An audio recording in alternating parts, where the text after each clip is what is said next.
Coming up on our newscast tonight, North Korea's point man in nuclear talks with the U.S. is expected to arrive in Washington on Thursday, according to sources familiar with the negotiations, and possibly signal when or where the second Kim-Trump summit will take place.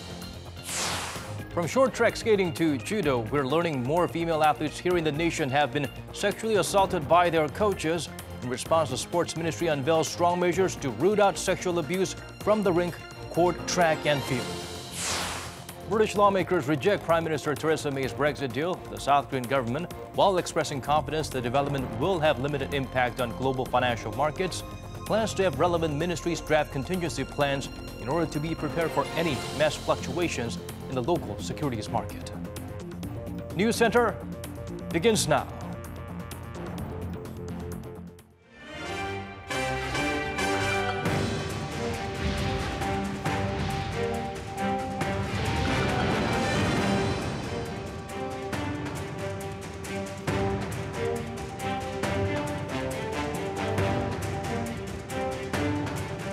It's 8 p.m. here in Korea, live from our studio in Seoul. This is Arirang News Center. Welcome to our program. Daniel Che. North Korean leader's right-hand man is reportedly visiting the U.S. on Thursday. Kim Yong-chol will likely meet with his American counterpart Mike Pompeo and work out the details of another meeting between their bosses. Woo Jung-hee starts us off with the developments that signal we're inching closer to another Pyongyang-Washington summit. Pyongyang's top nuclear negotiator is making his way to the United States this week. According to CNN, Kim Yong-chol, North Korean leader Kim Jong-un's right-hand man, is to visit Washington on Thursday. He's to stay overnight and meet with U.S. Secretary of State Mike Pompeo on Friday. It is not clear whether he'll meet President Trump, but that is expected by the North Korean side, according to CNN. The visit by the North's key negotiator is most likely to settle the details of the second North Korea-U.S. summit. There have been signs that the summit is drawing near. The North Korean leader met with Chinese President Xi Jinping at the break of the new year to coordinate strategies on denuclearization talks. And the leaders of Pyongyang and Washington exchanged letters as well. Now comes the North's top official heading to Washington for high-level talks with Mike Pompeo, one of the very final stages in organizing the summit.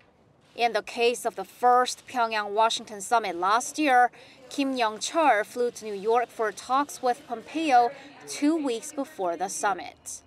The White House has not made any confirmation on Kim Yong-chol's visit to Washington. But it's widely seen that North Korea and the U.S. are well into discussing where and when to hold their next summit. There have been reports that President Trump suggested holding the meeting in Vietnam in mid-February. And the key agenda for Kim and Pompeo this week will be to find a middle ground between each of their demands and go a step closer to reaching a deal involving tangible denuclearization steps and corresponding measures. Woo Jung-hee, Arirang News. Seoul and Washington's working group on North Korea will be videoconferencing on Thursday to discuss various matters related to the peninsula. According to Seoul's Unification Ministry, the two sides may be able to come up with a date for the video reunions of war-torn families. The ministry spokesperson explained South Korea and the U.S. have been discussing the reunions since the end of last year and expressed hopes for progress on a sanctions waiver for the use of video screens and fiber optics cables to make that event happen. The talks were originally scheduled for last week, but they are believed to have been delayed due to the shutdown of the U.S. government. Seoul is not yet looking at reopening the inter-Korean Kaesong Industrial Complex or resuming of tours to the North's Mount Geumgangsan. That's coming from Foreign Minister Kang during her quarterly press briefing when she covered a range of issues, including prospects for the next high-level Pyongyang-Washington meetings. Lee Ji-won shares with us the top diplomat's remarks. According to Minister Kang, neither the Kaesong Industrial Complex nor tours to Mount Geumgangsan are on the table yet.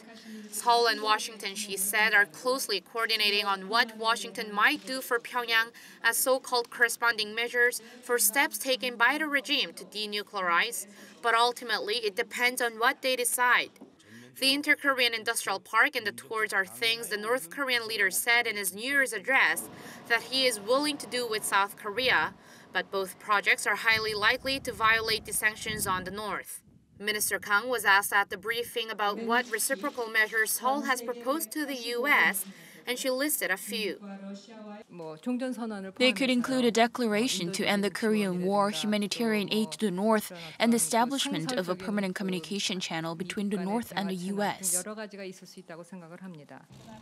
When asked about U.S. Secretary of State Mike Pompeo's recent comment that the end goal is the security of the American people, Minister Kang said that although analysis may differ, the fundamental goal is the complete denuclearization of North Korea and stable peace in the region. And on the growing speculation and reports that North Korea and the U.S. will soon be holding high-level talks and a summit, Minister Kang said she expects there will be speedy progress in these talks and called for a comprehensive agreement with step-by-step implementation. As for issue of Japan's sexual enslavement of Korean women during World War II, Minister Kang said Seoul maintains its stance that it does not seek to renegotiate the 2015 agreement with Tokyo, but that it will continue to work with Japan on a genuine solution to the matter and will publicize those war crimes to the world. We're working on starting an international conference where the global society can come together and find a solution that reflects the victims' demands. The South Korean government is also providing funds to UN organizations to help the victims of wartime sex crimes. As for negotiations on how South Korea shares defense costs with the U.S., Minister Kang said she hopes to make progress with Secretary Pompeo if they can confirm a meeting at the World Economic Forum at Davos later this month. 이지원, Arirang News. Meanwhile, the nation's defense chief ChungcheongDo met with representatives of the U.S. Congressional Study Group on Korea, a team comprised of current and former American lawmakers who help keep Congress informed about the alliance. They discussed ways to cooperate on denuclearizing the peninsula in a peaceful manner. The minister said he expects a meaningful result from a possible second summit between North Korean leader Kim Jong-un and U.S. President Donald Trump. The American delegation reaffirmed the strong alliance between Seoul and Washington and pledged to continuously support efforts to peacefully achieve denuclearization of the peninsula. Turning our attention to the ongoing radar spat between Seoul and Tokyo's militaries now, South Korea proposed that objective experts from both countries verify radar records. Park Ji-won updates us on the latest attempt to resolve the issue once and for all. According to military sources Wednesday, South Korea proposed to Japan to conduct an objective verification by the two countries' experts on radar technology to resolve the ongoing radar conflict. The suggestion was made during Monday's general-level talks between the two countries. However, according to sources, while the South Korean delegation at the talks included defense radar experts, no experts on the radar technology were participating from the Japanese delegation, raising questions about Japan's willingness to solve the matter through the working-level discussions. Also, Japan did not provide the specific radar record requested by Seoul that includes the exact time, location, and frequency to provide whether Japan's aircraft was targeted by the South Korean destroyers Thurs-180 radar late last month in the EC. Rather, Japan asked South Korea to first provide all radar data of the South Korean warships, saying only then Japan would offer some radar data without even clearly mentioning what exactly the data would be. South Korea said as Japan bears the burden of proof over its claim that its aircraft was locked on by the South Korean ship, it needs to provide the objective radar record for experts to verify. The sources also said the South Korean ship has an objective record that its Thurs-180 radar was not used at the scene. Meanwhile, the two sides have agreed on the need for further discussions to facilitate maritime communications between the two countries to dispel any misunderstandings. So far, the two countries have not yet been much involved in bilateral maritime communications. During Monday's talks, the South Korean side also strongly protested the Japanese aircraft's aggressive flying, which violates international customs. Military sources said Japan's delegation somewhat acknowledged that the sailors of the South Korean ship would have felt threatened by the Japanese aircraft's flight. Normally, patrol aircrafts do not approach within 3 miles of another country's warship, as that is the distance that aircraft can clearly identify warships from. Late last month, the Japanese patrol aircraft flew at low altitude as close as 500 meters away from the South Korean destroyer, which was on its humanitarian mission to rescue a distressed North Korean ship in the EC, where the two countries' exclusive economic zones overlap. Park Ji-won, Arirang News.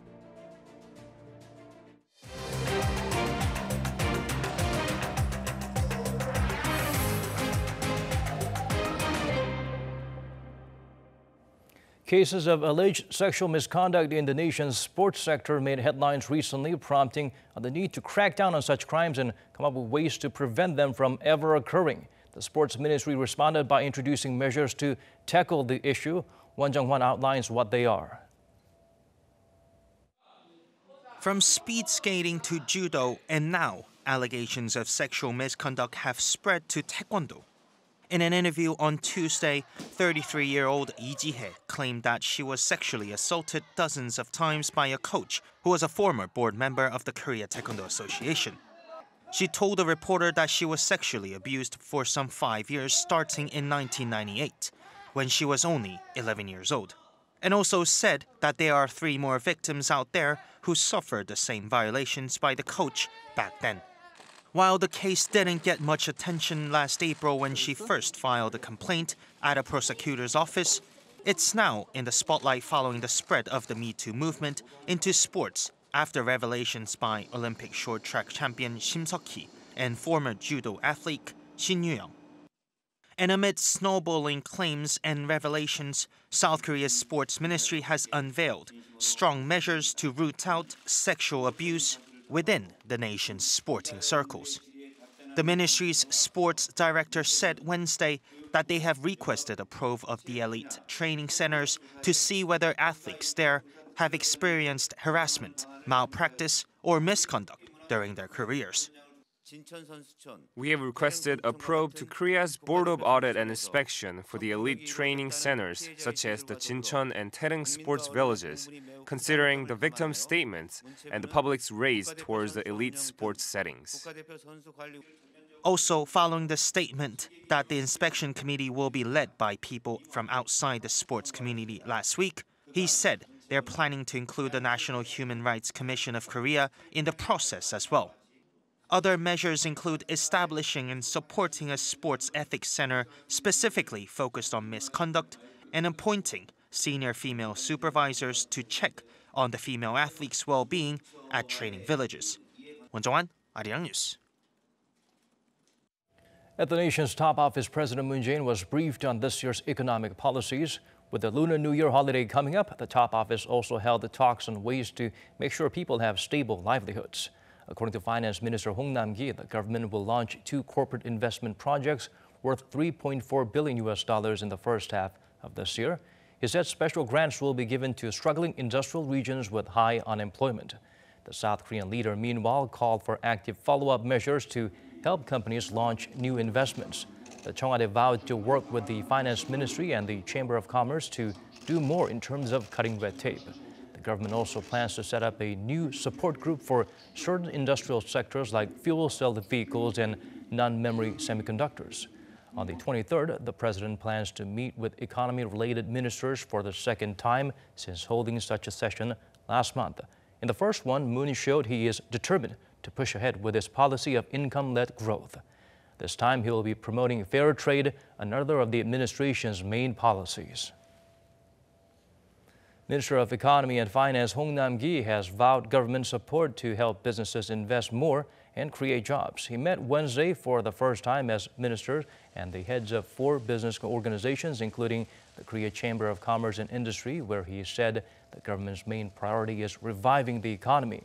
Minister Hong promised to be attentive to requests from businesses, reflect those requests in policy, and ease regulations to help foster new industries.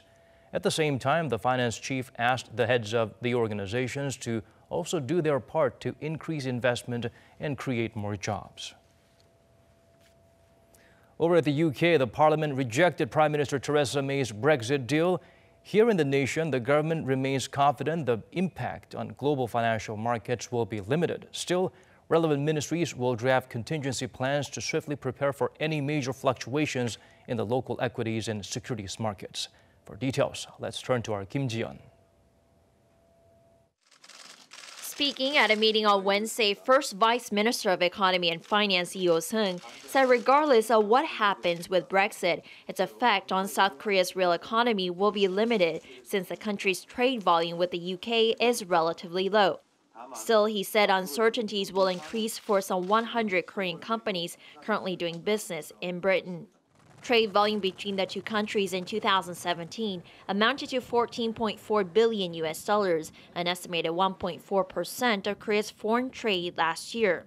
South Korea plans to push ahead with a bilateral free trade agreement with Britain once it leaves the European Union while maintaining its current tariff rates with the EU. The Deputy Foreign Minister for Economic Affairs, Geumgangsan, says a delegation will be sent to London for trade talks next week. On Tuesday, the British Parliament rejected Prime Minister Theresa May's Brexit deal, which would have set the terms of Britain's exit from the EU on March 29th. She was opposed by 432 MPs and backed by just 202, marking the worst parliamentary defeat for a British government in almost a century. Opposition Labour leader Jeremy Corbyn promptly called a vote of no confidence in May's government. The most important issue facing us is that the government has lost the confidence of this House and this country.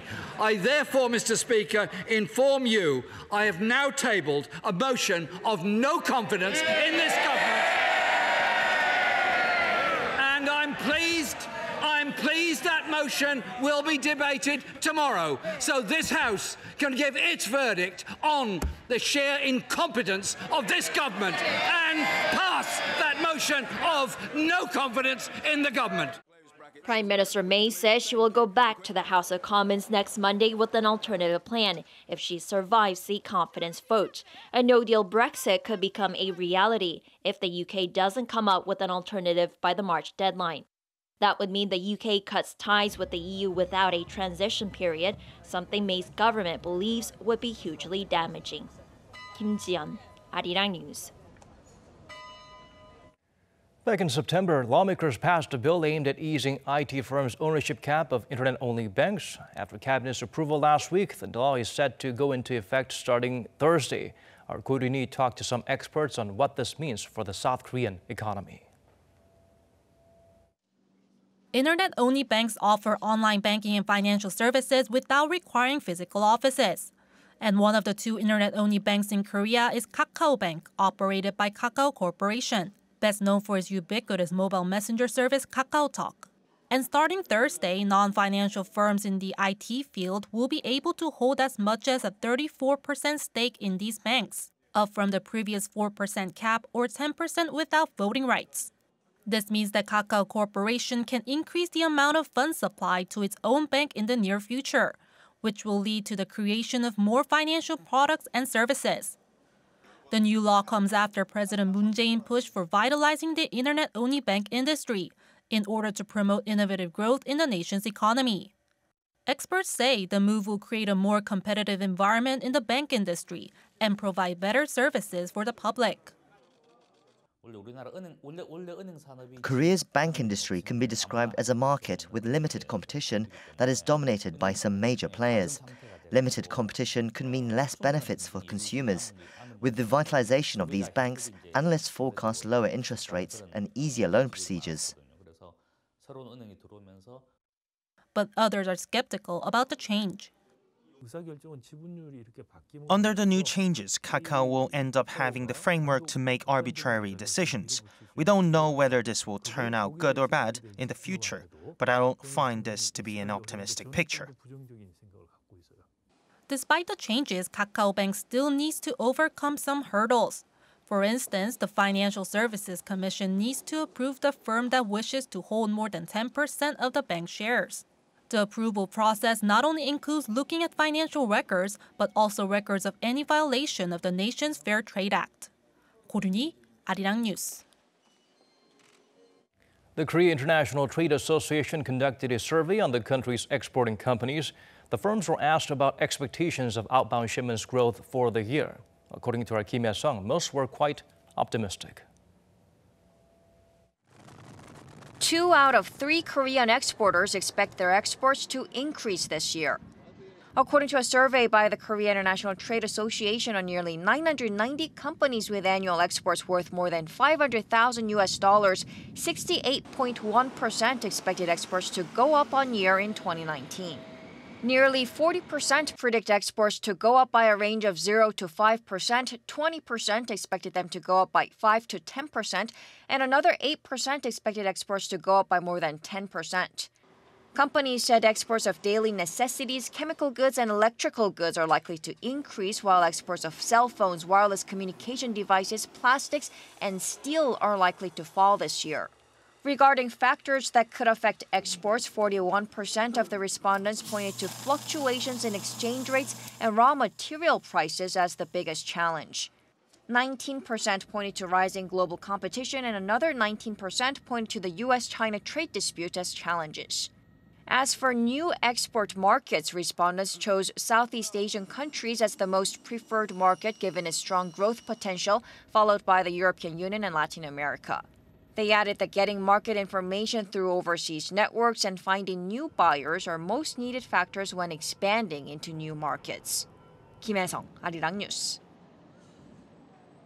Next month, Koreans celebrate the Lunar New Year holiday, or Seollal. It's when families gather and set up a table of food and drinks for ancestral rituals. Data show that tradition for a family of 4 could cost more than $180, an increase of 2.3%. The Korea Price Research Center looked at the price of ingredients at 8 traditional markets around the nation. Among those, the biggest price spike was for apples, pears, and jujubes. They were up by 11.9%, 30.2%, and 21.1% on year, respectively. Last year's extreme heat wave is the key reason why. Vegetable prices remained nearly the same, while meat and imported fish got cheaper. South Korea's exports of kimchi rose by 20% last year. Total outbound shipments of the staple spicy dish, in fact, hit an all-time high, with Japan being its biggest foreign fan. Seo Bo-bin has the full story. South Korea's exports of kimchi rose last year to an all-time high of $97.5 million. According to the Ministry of Agriculture, Food and Rural Affairs, the increase of 20% was the biggest since data was first compiled in 2006, and the total amount was the highest since 2012. Kimchi exports have fluctuated in recent years. They fell from $89 million in 2013 to $84 million the following year, and $73 million the year after that. But since then, they've rebounded from $81 million in 2017 to last year's all-time high. The number of countries that import South Korean kimchi have also risen, 5 more added to the list last year for a total of 68. The biggest importer was Japan, which bought $56 million worth, an increase of 23% on year. The ministry said the rising kimchi exports could have been an effect of the government's efforts to promote global awareness of kimchi's health benefits. Last year, there was a heat wave in Korea that ruined crops and made kimchi more expensive, so the ministry said it's significant that shipments increased despite the heat. It said it will push ahead with more research to improve the quality of kimchi and to sustain the rising exports. Seo Bo-bin, Arirang News.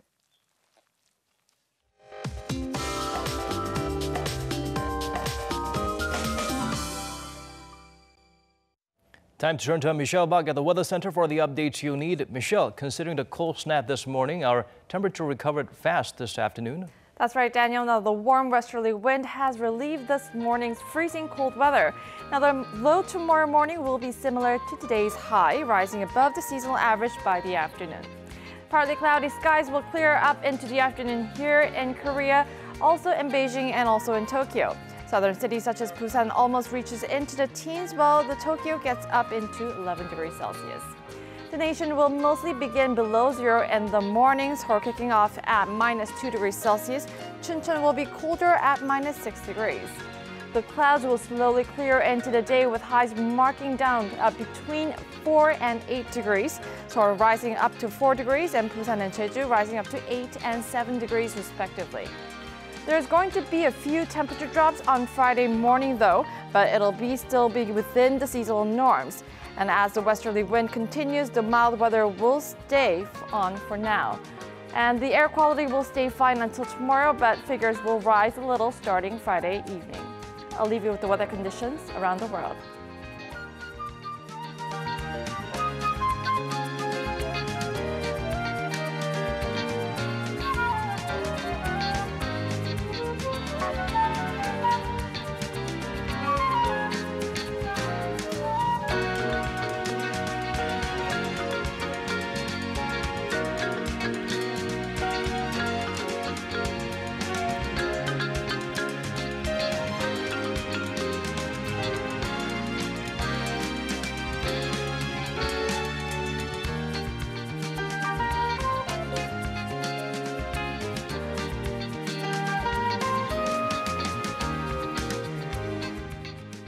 That's all we could pack into tonight's edition of Arirang News Center. Thanks for watching. Here's wishing you a good day or good night, depending on your time zone.